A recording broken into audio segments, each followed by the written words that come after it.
Magandang umaga sa inyong lahat.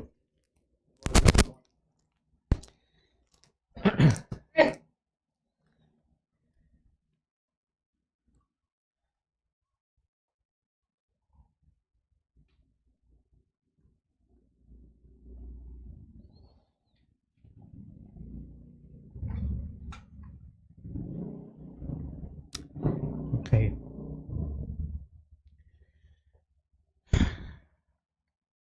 So, sa pagbasa po natin ng Banal na Ebanghelyo, natungayan po natin yung pagkakataon na ang Panginoong Yesus ay nangaral sa dagat ng Galilea habang nakalulan sa bangka ni Simon. At ang sabi matapos niyang mangaral ay minungkahi niya kay Simon na iusod yung kanyang bangka mula sa pangpang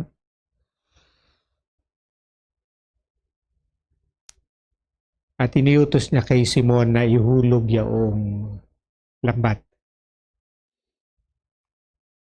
Ngayon, ang sabi ni Simon, Guro, magdamag kami actually nasa laot at wala kami nahuli. Okay? Pero dahil sinabi ng Panginoon, inihulog niya yung lambat. So at nagulat sila nang iahon nila yung lambat na punong-puno ng isda. So alam natin yung storya. Sabi halos mapunit yung lambat at halos lumubog yung kanilang bangka sa dami ng isda na kanilang nahuli. So tinatawag natin itong pangyayaring ito na the miraculous catch of fish. Na sa tulong ng Panginoong Yesus, si Pedro na disappointed dahil walang resulta yung kanyang ginawa, sa tulong ng Panginoong Yesus ay nakatagpo ng tagumpay. So isa pong aral na puno ng pag-asa para sa atin yan. Ang Panginoon po ay, sabihin natin, ang Panginoon po ay nakikita yung ating kalalagayan at sa tulong ng Panginoon, tayo ay maaring magkamit ng pagtatagumpay. So, maraming bagay na dinadanas tayo sa buhay at maraming bagay na tayo ay kinakatakutan. Takot, pangamba, kawalan ng kasiguraduhan. Now, bagamat normal yan na nangyayari sa buhay natin, gayon pa man, yung kalabisan, yung mga bagay na yan ay lubos na umaalipin sa atin. At ang nais ng Panginoon, tayo ay magtagumpay sa mga bagay na yan. Now, pinag-iisipan ko po at pinagbubulay-bulayan yung paksa ng Ebanghelyo at ng kaligtasan sa loob ng mahabang panahon na. Kaligtasan, salvation. So kadalasan nadidinig natin yan, salvation, di ba? Lumapit tayo sa Panginoon upang tayo maligtas. Ano nga ba yung salvation? Di ba? So last week lang at saka the other week, I was following a series. Actually, luma na siya eh. Nakwento na nga ng mga anak ko yun. Pero I decided na panoorin series tungkol sa isang pamilya na nahulog sa cult group. Okay? And parati na lang pinipreach salvation, salvation, salvation, salvation. And so habang pinapanood ko yun, bumalik sa isip ko yung matagal ko ng pursuit. Ano nga ba yung salvation? Ano nga ba yung salvation? Now, bagamat hindi ko sabihin sa inyo na natagpuan ko na yung kompletong sagot, ano? Pero recently I came across a quotation from Nina Simone. Sabi niya, Ano yung freedom sa akin? Sabi niya, para sa akin ang freedom is having no fear. Having no fear. Prior to that, I've been studying dahil tinatalakay namin ito ng mga priest natin sa Binary. Trying to come up with a way para makapag-evangelize tayo ng efficient at effective, hopefully, without falling back into yung dati nating message for spiritual laws. Okay? Which is actually unbiblical. Okay? Well, it uses the Bible, pero it's unbiblical. Anyway, so we're talking about that. And then, yung pinag-aaralan ko para dyan,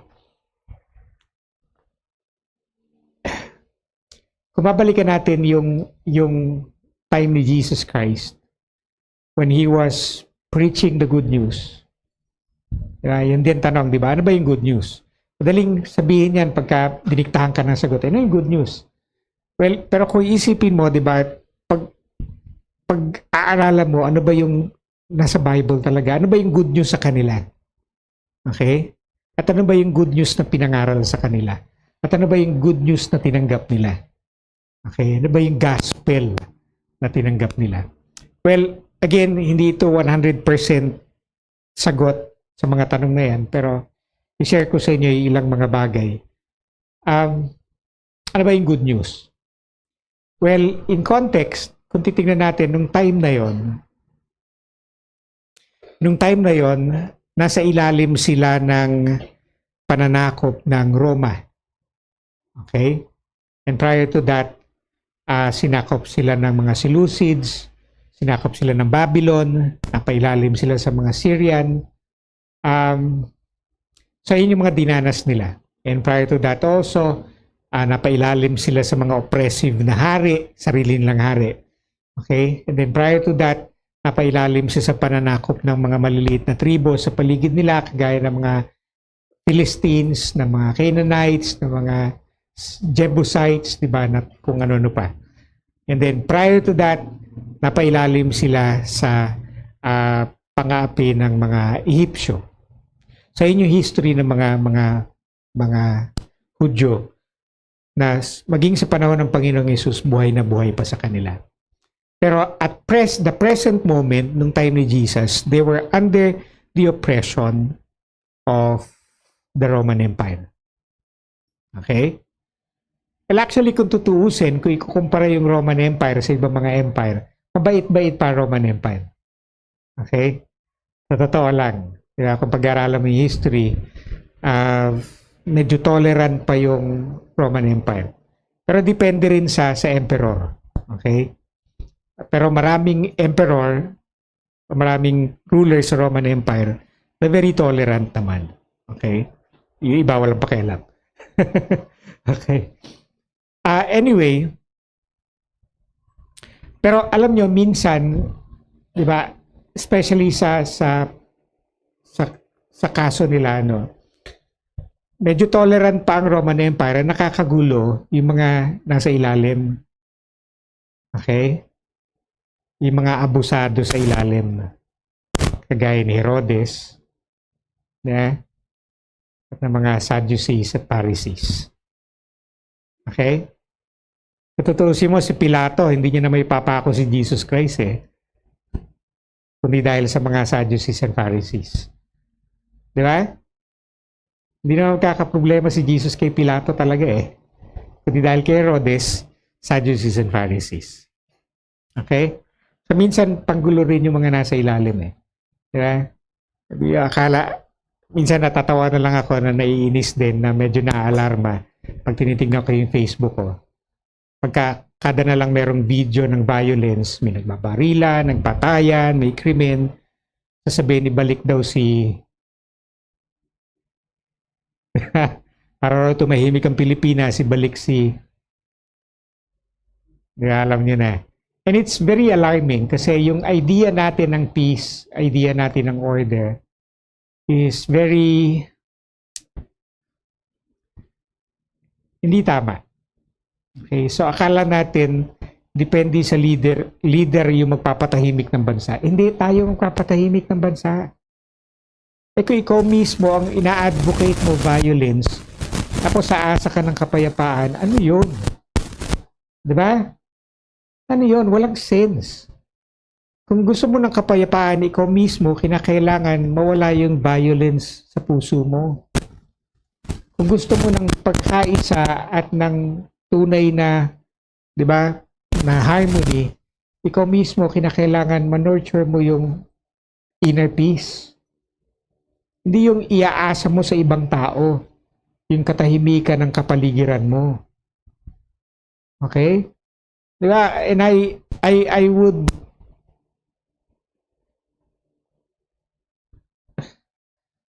sigurado ko na itong mga taong ito na ganun yung isip, may magulong pamilya.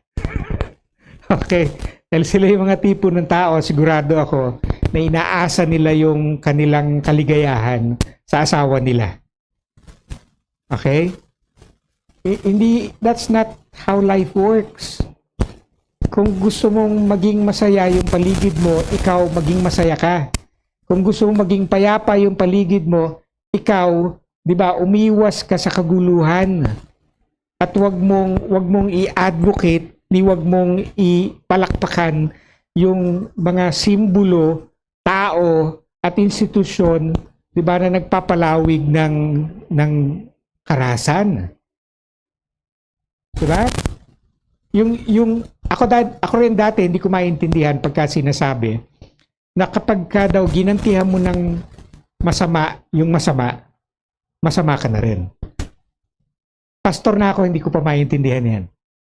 Okay, hindi ko lang matanda, ma-recall kung pari na ako, nandun pa rin ako sa estado na yan. Pero I remember being a pastor, di ba, back then, pag sinasabi sa akin yan, nakapaano lang ako, pag ano na lang ako. Kasi para sa akin, walang sense, di ba? Hindi ko magets na pag sinabi mo sa akin na pagka yung masama ginantihan mo ng masama, yung pagmasama ginantihan mo, masama ka na rin. Hindi ko maintindihan dati yon. Kasi I was led by my own instinct na pag sinampiga mo ko, abay dapat sampigahin din kita. Di ba? Pag minura mo ko, bumurahin din kita. Di ba? Kahit pa born again ako. Mag-aaral ako ng mura. Di ba? Ano yung sabihin ko? So, anyway, but it took time until I realized, oo nga, no. Kaya kapag, ano yung context niyan? Kaya hindi ko maano dati yan. Diba yung issue ng death penalty. Yeah, issue ng death penalty. Diba, sinasabi ng mga human rights advocate na pagka yung kriminal na pumatay, pinatay mo, mamamatay tao ka rin. Diba? Hindi ako makapayag doon. Diba? Ang katwiran ko pa, siguro narinig yun na sinabi ko to, diba? If you trespass or if you violate the right of a human being, you forfeit your own right. Yan ang katwiran ko dati. If you violate the right of a person, you violate your own right. Sounds good, di ba? Sounds good. Pero against dun sa principle na kapag ka pinatay mo yung mamamatay tao ka na rin. Diba? Pag ginamitan mo ng kasamaan o pag ginamit mo dun sa tao yung ginawa niya sa iba, kagaya ka na rin niya. Yeah? It took me more than a decade to fully understand. And it took me, kumaga, ang nakapagpamulat sa akin, bagamat nababasa ko na sa Bible, pero nakapagpamulat sa akin, bigla na lamang one day, na-realize ko, oo nga ito yung tinuturo ni Jesus na dati alam ko na rin. Pero hindi nagsisinkin sa akin. Di ba? Ito yung turo talaga ng Panginoon. Hindi lang to Christian way, ito yung way ni Christ. At na kung susundin natin, magiging totoo sa paligid natin yung kaharian ng Diyos. And probably yung langit. Okay?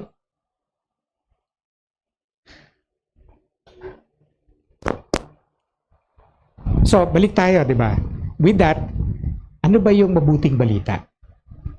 At ano ba yung salvation? Matandaan natin na ang pinapangaral ni Jesus was the gospel of the kingdom. Okay? Pinapangaral ni Jesus ay ang mabuting balita ng kaharian. Now, kaninong kaharian? Kaharian ng Diyos. Now, sa pananaw ng mga nakikinig, kung si Jesus ang Kristo, ito yung kaharian ng Kristo. Okay? Ano nga uli ibig sabihin ng Kristo? Sinakatanda. Ano ibig sabihin ng Kristo? Okay? Kristo, which is Mashiach in Hebrew. Okay, so kaya yung Kristo at saka Mesias, isa yan, di ba? Kristo, Griego, Hebrew, Mashiach, Mesias.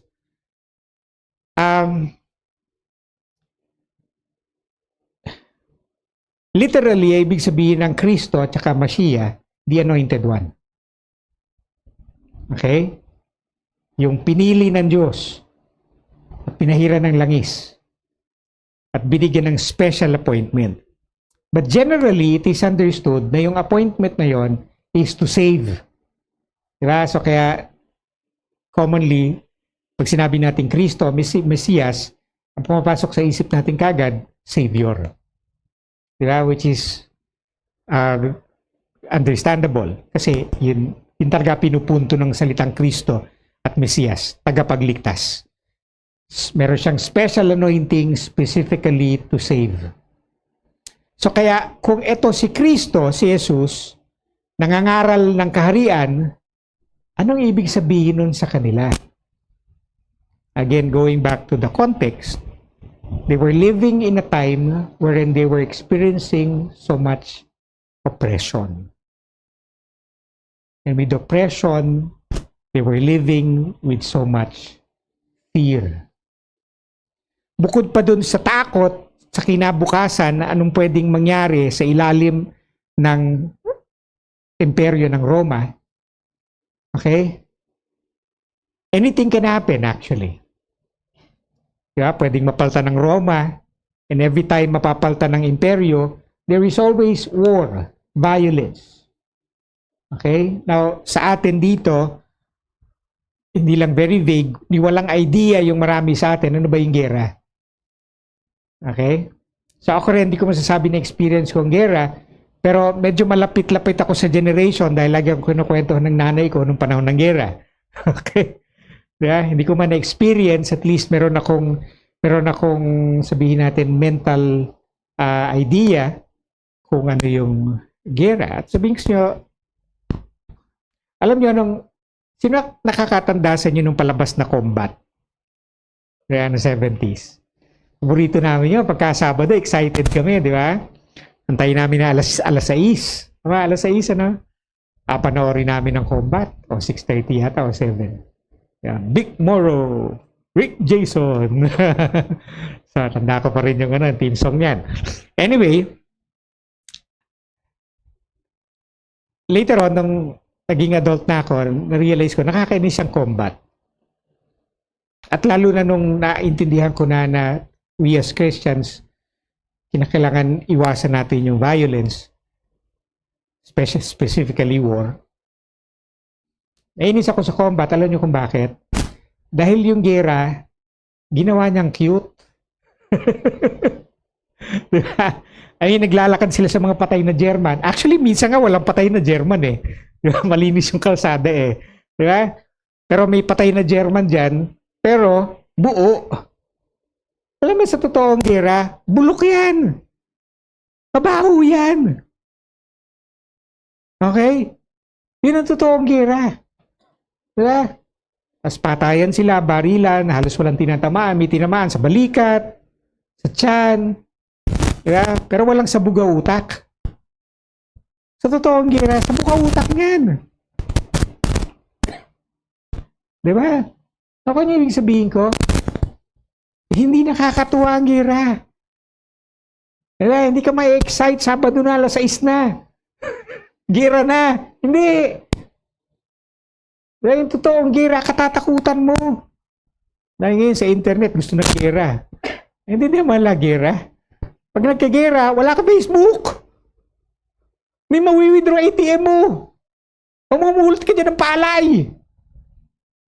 At ngangatain mo na may balat. Dahil wala ka makakain. Sarado 7-Eleven. At kung bukas man, may pambili ka ba? Ako niya ibig sabihin ko. Dahil sa mga taong sabi, gira na, di ba? Girahin na yan. Sarap batukan, ano? Ay, hindi naman lang sinasabi nila. Pag nagkagira, iinom ka dyan sa ano. Kung samputikan meron ka makita dyan konting tubig, iinumin mo yan. Dahil patay ang serbisyo ng gripo. Ay, intindihan nyo. Eh, yung mga dumadanas ng gera sa Middle East ngayon, umaasa sila sa supply galing sa ibang bansa. Kapag walang supply, gutom, uhaw. Yung mga nasa gera, yung mga nasa war zone, karamitan namamatay doon, hindi sa bala, sa gutom at uhaw at sakit.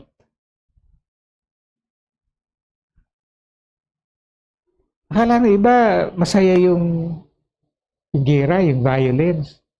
Kaya mag-aaral nga ako mamaril para makasali sa gera. Ano ba yan?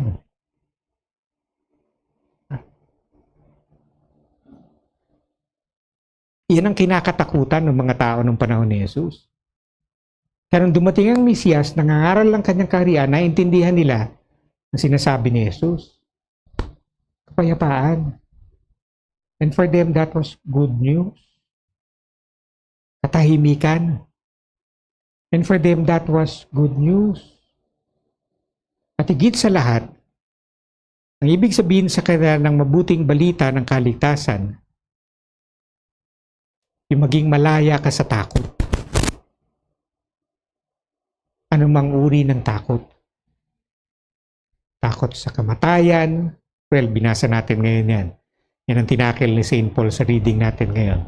Takot sa kamatayan. And that's exactly the message of resurrection.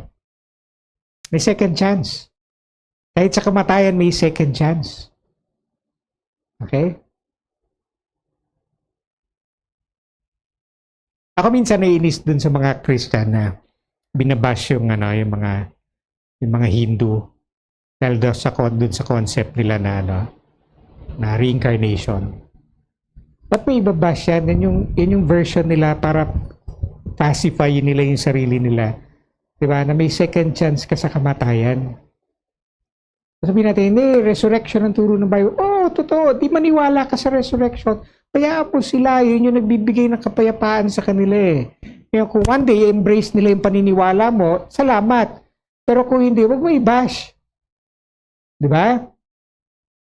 Pamuhay mo yung paniniwala mo. Walang pumipigil sa'yo. Pero kung pigilan yung iba, diba, na pamuhay yung paniniwala nila. Kung nakakatagpo sila ng kapayapaan dun diba, bayaan mo. Pero kung sa palagay mo, mas tama yung sa'yo, mahimik ka. Pamuhay mo lang. Diba, kung talagang kumbinsido ka sa paniniwala mo, ipamuhay mo.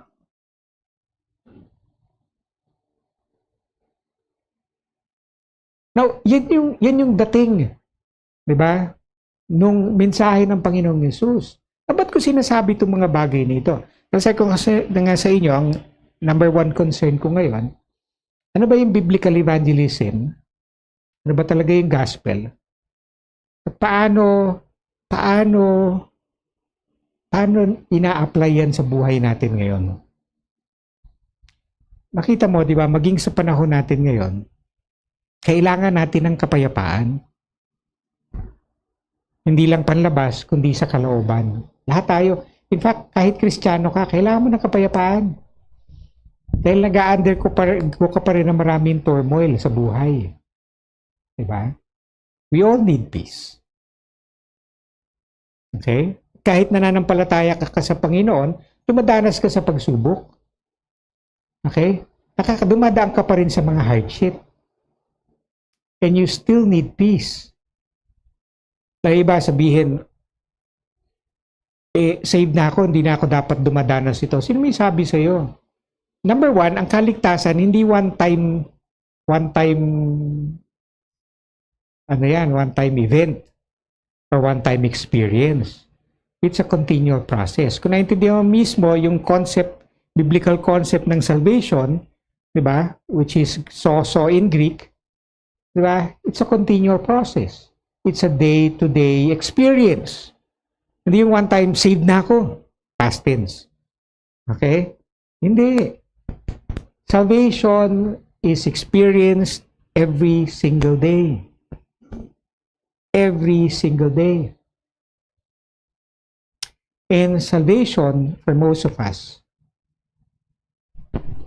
it means, diba? It means keeping our peace or finding our peace. Finding our peace. And also being free from fear. Ako, nagre-resonate maigi sa akin yan because, di ba, dami kong takot. Aminado ko, dami kong takot. Okay, takot na mapahiya, takot na mag-fail, takot na magkamali, di ba? Takot, marami. And I'm sure, hindi lang ako. Sino sa inyo dito maraming takot din? Di ba? And kadalasan, yan yung struggle natin araw-araw. To the point na minsan yung mga takot natin hindi na rational o hindi na makatwiran. Di ba? Pero whether it's rational or irrational, hindi ibig sabihin may diferensya ka. Kahit pa irrational fear yan, it's a valid experience. Well, ngayon, hindi na may ibig sabihin walang solusyon. Dahil valid siya, ikikip mo. Hindi. Any fear, whether valid or invalid, kinakailangan ma-deal yan. Kinakailangan mapagtagumpayan yan. Okay? Dahil we need not live in fear. As simple as that. You need not live in fear.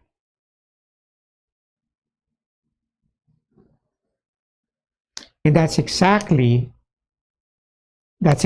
what Jesus did. By preaching the good news of the kingdom, He delivers us from fear. Diba? With the good news of the resurrection, ang sabi ni San Pablo, diba, yan yung pinakamahalagang element sa ministry natin, faith natin, diba? Na pag walang resurrection, ano pat nananampalataya tayo sa Diyos? Diba? So, and with the gospel, with the good news of the resurrection, it delivers us from the fear of death. Yung takot na ang kamatayan terminal. Tapos na. Wala na. Ang nakakainis lamang, di ba, ito, pagka iniisip ko ngayon. Ang nakakainis lamang, minsan tayo mga Kristiyano, pinapagrabe pa natin yung fear of death by adding in eternal torment in hell. Kundi pa sapat na nung unang panahon ng mga tao, inalipin na ng takot sa kamatayan, ang simbahan nag-imbento pa ng eternal torment in hell. That's disgusting. Diba? We're supposed to be ministering freedom from fear. And yet, kapag tayo mga Kristiyano, instead of ministering freedom from fear, we're actually becoming fearmongers, bearers of fear, producers of fear. We're not acting out our calling. We're not fulfilling our divine calling. We're becoming the devil's spawns. Okay? Ginagawa natin ministry ni Satan. Hindi ministry ni Kristo. Pero sa totoo lang, di ba, yung hell, kung sino man naka-invent, actually hindi naman nangyari isang araw na lang yan sa isang tao. May, ano yan, may progression. Pero kung sino man nakaimbento ng eternal torment in hell, genius. Dahil sa totoo lang, ang dami na born again dahil dyan. Ang daming nanampalataya dahil sa takot na paglabas nila dyan, masagasaan sila ng truck sa impyerno diretso nila. Di ba? Sa totoo lang, medyo parang effective yata. Pero sabi nga ni Pablo, kung mali man o tama, mahalaga, naligtas tayo. Okay? But then again, it needs examining. Dahil ano nga ba yung kaligtasan? Ang kaligtasan basically is freedom from fear.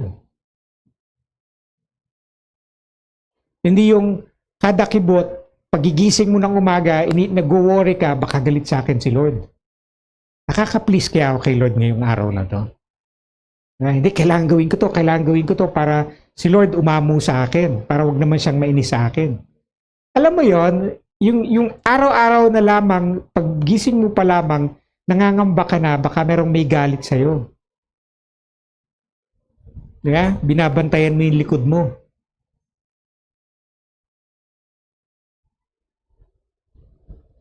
Eh, para tayong praning. Alam mo yung praning? Ano sa English yung praning? Paranoid. Yeah? And many Christians are actually paranoid. Yung kayang prayers ko nakakarating kay Lord. Sasagutin kaya ako ni Lord. Baka ubos na yung tabs ko kay Lord. Naubos ko na yung blessing. Kaya yung mga ganyang apprehensions, yung mga ganyang agam-agam. Diba? And we live with those kind of things. And we're not free. And we're not peaceful. Salvation means having peace.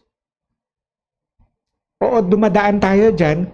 But then again, every time dumadaan tayo, let us remind ourselves that we have Jesus on our side. Amen? Every time nagre-rise up sa atin yung takot, remind natin ng sarili natin, we have been set free by Jesus Christ.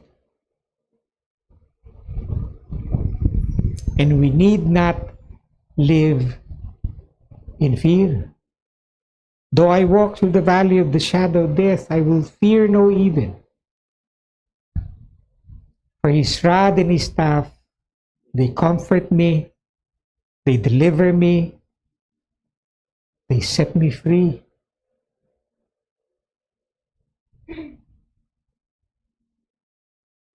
Ano ba yung staff nung pastol, di ba? Saan ba siya ginagamit? Ginagamit siya para i-guide yung tupa kung saan lalakad. Ginagamit din yung staff para ipagtanggol yung tupa.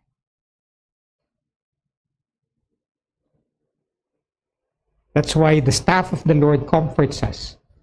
It comforts us to know that we are safe. Because the shepherd is with us. God is with us. Yun yung dala-dala ng pangalan ni Jesus na Emmanuel. Alalahanin mo parati ang Diyos ay kasama mo. Amen? At hindi mo lang kasama ang pangako niya sa atin, hindi kita iiwan o pababayaan. At ako'y sasayo palagi magpakailanman. Amen? God is with you through our Lord Jesus Christ. And that's the good news. You need not fear. Yung takot dumadating, normal yan. Normal yan, okay lang yan. Hindi ibig sabihin may diferensya ka, hindi. Nangyayari yan. Diba? Pero every time dadating sa iyo ang takot, remind yourself that God is with you. And through Jesus, He said, you will never be left alone. You will never be alone. Amen? We have our helper. We have our guide. We have our protector. We have our Savior. And that's the good news. Kumbaga, ang dinala sa atin ng Panginoong Yesus ay kaharian ng kapayapaan, katahimikan. Oo, may gulo-gulo sa paligid natin, pero parating magtatagumpay yung kapayapaan ng Diyos sa atin at yung katahimikan ng Diyos sa atin at yung kalayaan natin mula sa lahat ng takot. Yung takot parating dadating yan, parang agos ng tubig sa dagat, pero hindi tayo lulunodin yan. Amen? Hindi tayo malulunod sa agos ng takot, diba? At ng mga bagay sa paligid natin, sa buhay natin. Hindi lang tayo makakahinga, pinakita rin sa atin ng Panginoon kung paano lumakad sa ibabaw ng tubig. Amen? At kung matututunan natin yan figuratively,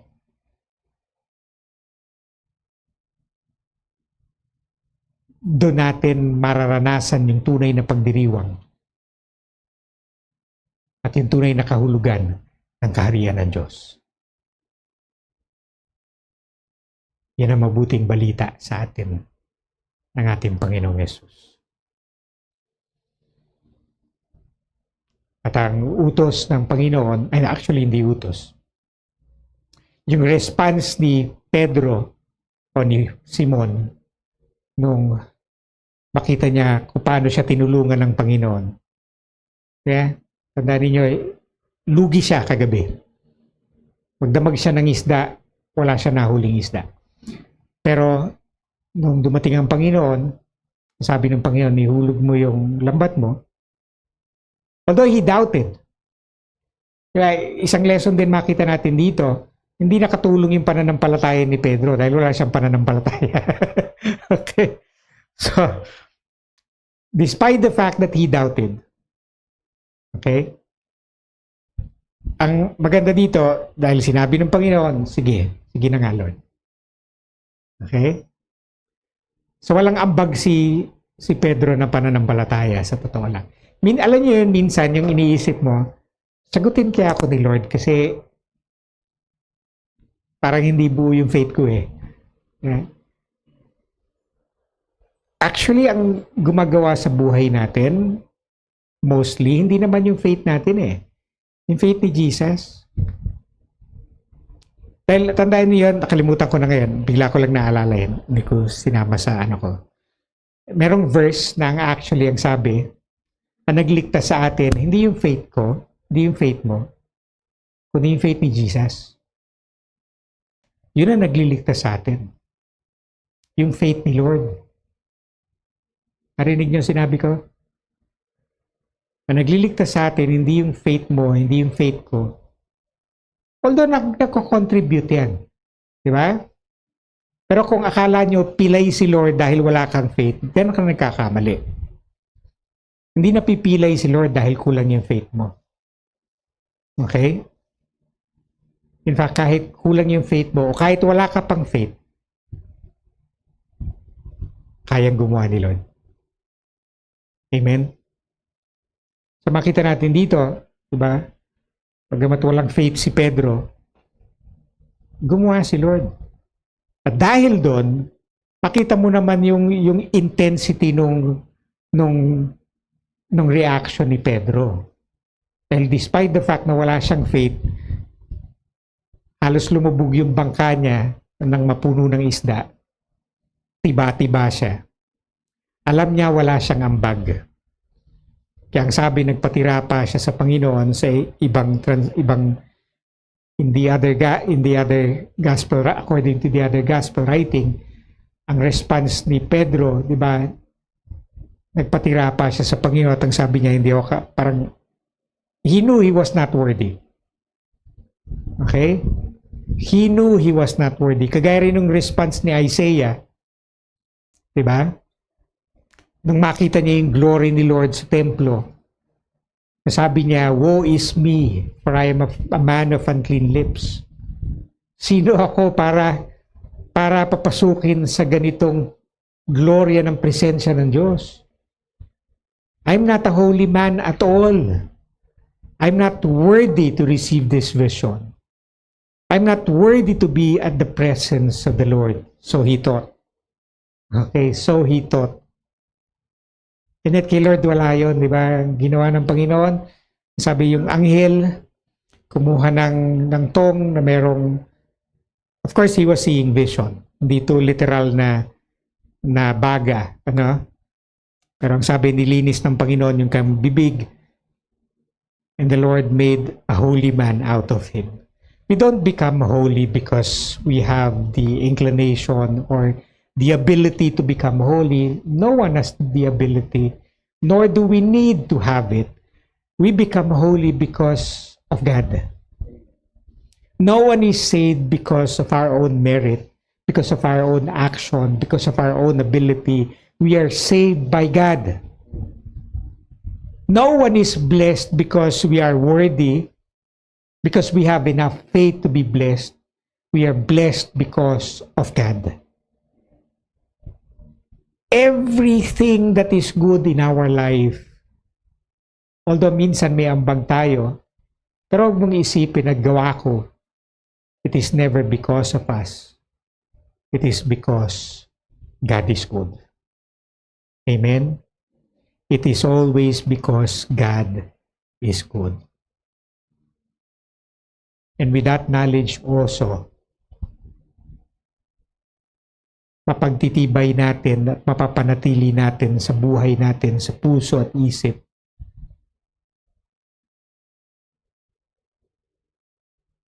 that God can always save us. Every day, every time, we have our salvation in Jesus Christ. Because it has nothing to do with me almost. Very little actually. Not necessarily zero. Pero it has almost nothing to do with us. It has everything to do with Him. At salamat sa Diyos. Ang Diyos natin, hindi galit na Diyos, hindi mapaghiganting Diyos, hindi Diyos na nagtatanim ng sama ng loob o nagtatanim ng galit, kundi ang Diyos na tunay na mabuti at tunay na nagmamahal sa ating lahat. So when we say God is good, yes, He is. In fact, very good. Tumayo po tayong lahat.